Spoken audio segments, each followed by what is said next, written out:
Oh my goodness. Best place to put this, I don't know. It's always behind the wheel. But okay, I'm just gonna hold. I am at Universal Studios! I am at Universal Studios. Check my headband. Ah! They're so cute! I got this from Warner Brothers Studios, Japan. I don't think they sell these over here. So, it is 10:22 and yeah, I'm just gonna put on my accessories. Team Slytherin. I'm probably gonna have to take this off at security, but it's okay. And then I have a Nintendo band. I have the Princess Peach one. Yep, I got Princess Peach. I don't really play Mario. I'm not really familiar with the Mario lore. Peach or Daisy. I got pink. Just a little like bag tour. What's in my park bag? If I am gonna be at a park the whole day. I don't think I've ever really been at a park for not the whole day. I brought an empty water bottle. I feel like their water policy is always changing every time I go here, whether that's for a regular day trip or horror nights. So I just figured play it safe, bring an empty water bottle. Bottle to fill in the park. Wallet. Portable charger, of course. And then I always take my glasses just in case, because sometimes my eyes just dry up and I don't want to wear contacts. And then just like my little, you know, toiletries, powder puff powder that you can't see, but that's the Huda press powder. I have some wipes, and then in the front I have my lip combo, hand cream, mirror and comb, and a claw clip. And then I brought a hat just in case, because the sun is peeking. Ooh. The sun is peeking, but it's not supposed to be super hot and sunny today. It's supposed to be cloudy and overcast, but you know, sometimes the sun peaks. But hopefully it's not gonna be hot because I am wearing long sleeve. And yeah, and then I brought my Kuromi sweater, of course. So yeah, let's go! Let's go! I was going to keep the original audio here until I realized there's music! And I am not trying to get a copyright strike, so this is the walk through CityWalk. I parked in the ET parking garage. The globe was not rotating, and the lines weren't that long to get in the park. This is my pass. I got the studio tour design. I believe you can't choose them. It's just whatever the machine puts out. Secret Life of Pets had no wait, and I thought, let me get this in before I go down.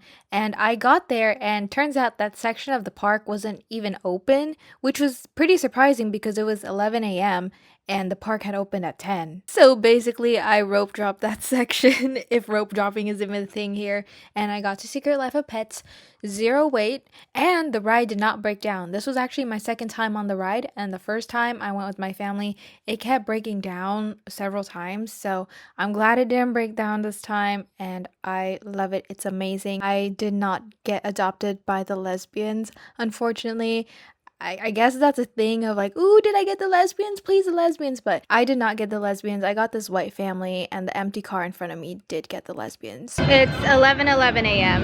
and it looks like everyone's going down to the lower lot to what I assume Super Nintendo World and the roller coasters, or like the big rides. And I'm gonna go there too, so I can go on some big rides, and then I have a reservation at Toadstool. So yeah. I just went on Secret Life of Pets, no wait.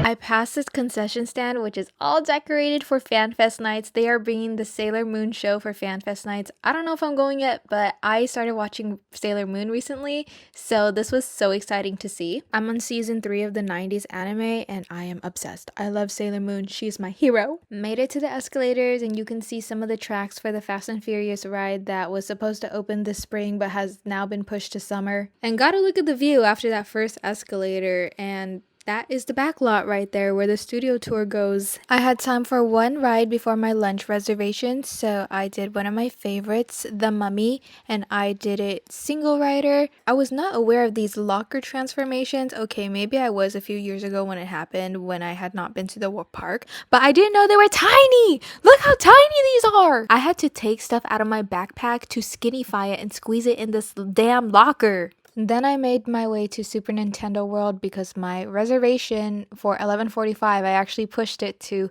noon because the line for the mummy was going a little slower. So now it's time to eat. A girl is hungry. All she had was a slice of bread before leaving the house. And oh my goodness, I am not eating here again unless I have all the time in the world. I spent almost 2 hours here. I'm not even kidding. It took 20 minutes for me to wait in line to place my order, and then another 25 to wait for my food. I was sitting at that table waiting for my food, and then 30 or 40 minutes to eat my food because I'm a slow eater. 25 minutes later, I ordered the Mario burger because apparently it's the most decent food here, and then I got the Mount Beanpole cake. The cake was actually pretty good. This was my first time eating here, and I heard a lot of reviews that the food is not that good, but I still wanted to eat there, just be there. I was low-key pissed that I spent a lot of time there, and I was overwhelmed by Super Nintendo World. It was all the colors and the noise of the music. It just doesn't stop. I really wanted to watch WaterWorld and do the studio tour during this visit, and I was not going to catch the next showing of WaterWorld, so I thought, let me get on this tram. This is a good post-lunch activity, and I'll catch the last showing of WaterWorld at 4 p.m. The studio tour is one of my favorite activities here, and I think that's what makes Universal Studios Hollywood so special is this tour. It's about an hour long, and I have never seen anyone famous, and I did not see anyone famous this ride. They did tell us there has been a lot of recent filming, but they couldn't tell us what. And they said that when they can't tell us what, that usually means it's something super duper cool. Also, King Kong is not 3D anymore, so that was my first time watching this without 3D glasses. I'm not the biggest fan of 3D glasses anyway. Then we went into one of my favorite sets, which is the earthquake sets, and it has been such a long time since I've been in here, so this was so fun. I'm sure it's fine. It's just that, oh no. Oh, okay, this is a lot bigger of a trip than I thought. Oh, the water main!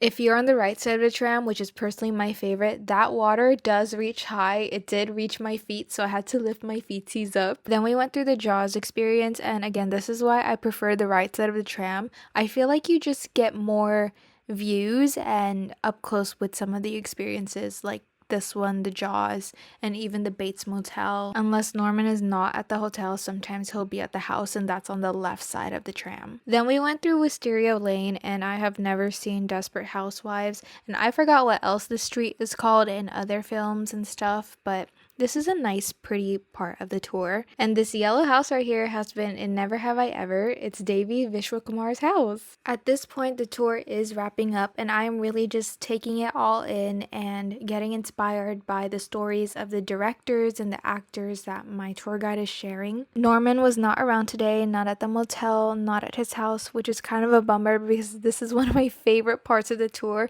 and I was sitting next to a large group of tourists who were visiting for the first time. This is also one of my favorites, the War of the Worlds set. It's just, just look at it. There's so much going on, and I really love this plane crash detail over here. I've never watched that movie. And last but not least, this is Jordan Peele's Nope set. I haven't watched Nope, but I do like Us, even though it's a little scary. After the tour, I had a little less than an hour before the last showing of WaterWorld, so I headed to Hogsmeade to see what I could do, and I squeezed in Flight of the Hippogriff, which had a 10-minute wait. This is such a fast ride, I swear it feels like 10 seconds. Then I caught the last showing of WaterWorld, which was at 4 p.m. Spectacular, amazing as always. This is the theme park show not to miss. Drop him! No!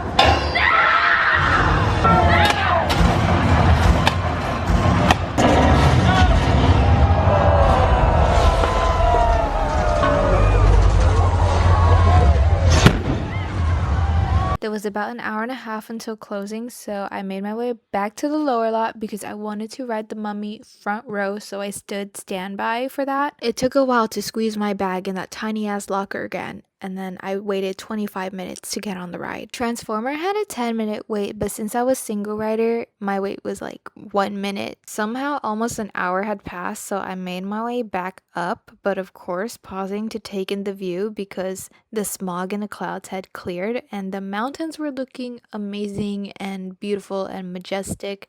That's the Warner Brothers studio. It's been a long time since I've been on a tour there. I'd love to go again. And that's the back lot where the studio tour takes place, where I was earlier. It also ended up being warmer than expected. Nothing crazy like I was super sweating, but I definitely could have done without a sweater and could have gone with a t-shirt for sure. And that is the lower lot right here. Forbidden Journey was closed when I arrived this morning, and sometime in the afternoon it opened up.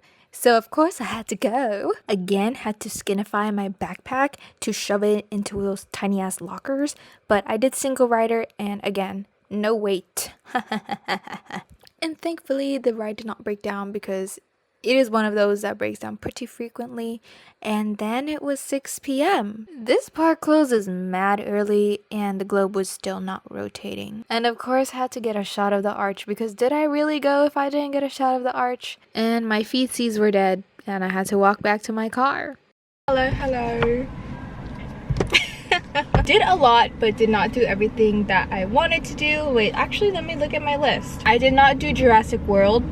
If I were to do Jurassic World, I would do standby because I don't want them to put me in the front if I do single rider. Yeah, I did not do it because park closed at 6. I was like, oh yeah, I'm gonna do everything I want to, but I didn't. So I didn't do Jurassic World, and I didn't do the Mario Kart either. Actually, when I finished eating at Toadstool, I was so overwhelmed by Super Nintendo World. Super Nintendo World can be very overstimulating and just like sensory overload with all the bright colors and like the constant music. It doesn't stop. It's never quiet there. So I didn't go back. I wanted to, but you know, time wise, park closed at 6. And also I remember that the kart ride has like these goggle things and I didn't want to mess with my makeup. But you know what, that's like the perks of being a pass holder, is you can come back. You know what, these lockers really freaking pissed me off, guys. My backpack is not even that small. I mean, it's not even that big, and I don't know when they updated their lockers, but they used to be a lot bigger and now they're like really small. Like you can only fit a freaking fanny pack in there, and the tiny ones are free, and then the large ones are literally just what the previous regular ones used to be, but now they're called large and now they're $5. So next time I'm definitely gonna just pack less and lighter. After Forbidden Journey, I went into a shop, and I guess like when I exited the shop, it was right at 6, and right at 6 the butterbeer cart was like, we're not taking orders anymore past after these people. So I didn't get butterbeer. I did most of what I wanted to do ride wise, but in terms of like just slowing down and taking in like the scenery or just chilling in one spot, that didn't happen. It was a lot of like back and forth because of wanting to watch WaterWorld and then planning around that, and you know, catching the studio tour right before that, and then I had my reservation at Toadstool and I was there for like a long ass time. It's time to go home. I need to eat at home and I need to wash up. Wash up is basically showering, not my hair, but I think yeah, let's go home. I'm gonna end the vlog at home. All right. I'm home. On the way to my car, I did stop by the Hello Kitty cafe at CityWalk, and I did go in line for like 5 minutes, but it was moving so super slow, and I was like, do I really want a drink of sugar right now? So I was like, nah. And I also hit up some stores to see if there were going to be any pins that I like, but I don't know, I feel like the design of pins in the past, like post-COVID, post-pandemic, are just meh. I don't know, I'm just not really wowed by a lot of them, and I feel like there are less pins than when I was younger. So sadly I didn't get any pins. Really the only thing that I bought was food today. Let me show you my pin. Oh, sorry. Let me show you my pin collection. House Slytherin. I forgot where I bought this because these lanyards do not come with card holders. So I have this card holder and my pass is there. But I feel like I'm gonna keep my pass in my wallet because what if like spontaneous trips happen and I'm like, oh, I want to eat at CityWalk and free parking here.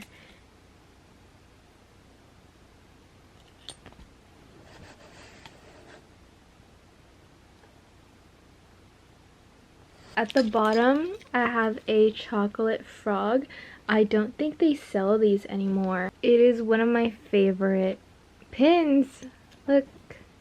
Sadly, it doesn't like have a little latch thing to keep this closed, so it always ends up like this. It's also my heaviest pin. I have a house pin, of course. I did see this one in one of the stores. And I have the gold snitch. I saw this as well. I forgot the name of this, but it's one of the moving stained glass. Yeah, real pretty, huh? I love this one, and I don't think they sell it anymore either. Is it changing? There we go. Oh, oh yeah. That was my day at Universal. Long day and my feetsies are tired. I want to go like once a month at least. I don't know. The gold pass pays for itself in 3 visits, so if you made it to the end and you're still watching, I want to say thank you so much for watching, and let me know if you enjoy vlogs like this and give me feedback, like I don't know, how to up my style of vlogging. I'm really playing around with vlogging. I mean, I just recently discovered how to connect my phone to my laptop so I could use my phone as a microphone so I could do voiceovers, because before I would literally like speak into my laptop like la, la, la, and sometimes it would start fanning and I'm like, oh yeah. I'm trying to play around with vlogging. It just sometimes it is like a hassle, especially when I vlog with my camera, and my camera is like a little bit bulky, and depending on what bag I use, it also doesn't have a mic attachment. So when I'm out in public, I would rather just like film and then add a voiceover on later. It also just helps me to just be a little bit more in the moment in public, even though when I'm filming, but I could be filming like this and I'm like admiring with my eyes instead of just like talking and focusing at the camera all the time. Vlogging is work. Vlogging is a lot, and I'm really trying to find that balance of like vlogging for the memories but also living in the moment. So yeah, I do want to start vlogging a lot more, and especially when I have solo dates like this. Not just big solo dates like this, like at a theme park, but even just like quiet solo days. Solo date, what am I saying? Days and dates. I mean, I'm kind of still in my hermit era, so I'm just playing around with my video style. But yeah, thank you again for watching, and I'll see you in my next video. Bye.